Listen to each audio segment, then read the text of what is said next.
Thank you very much, Chairman Legutko.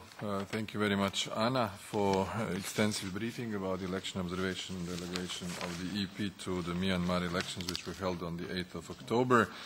As far as I can see, the only EPP member in the AFET today, I will just say a few remarks on behalf of the three colleagues who took part in the observation delegation mission of Mr. Adaktusson, Mr. Jurk, and Madame Kalniete, saying that we are very pleased, as the report has said in your conclusions, that the elections were held in a peaceful environment and with a very high turnout, which is a good signal for the democratic processes in Myanmar.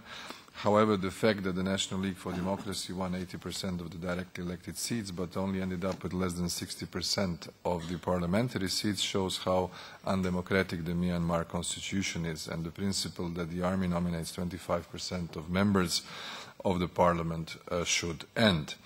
It is important to remember that these elections were just one of the first steps towards a proper democracy in Myanmar, and we should bear in mind that the process of living more than 50 years of military dictatorship has left the country in a rather bad state. An example of that is certainly the infrastructure. More than half of the population does not have access to electricity, and Myanmar's road links are all substandard, which makes local trade slow or difficult, and the lack of a modern deep-sea port is certainly an impediment for quickly raising the trade exports, which would lift the country's economy up. The economic development risks being slower than what many young Myanmars, as you rightly said, Anna, expect.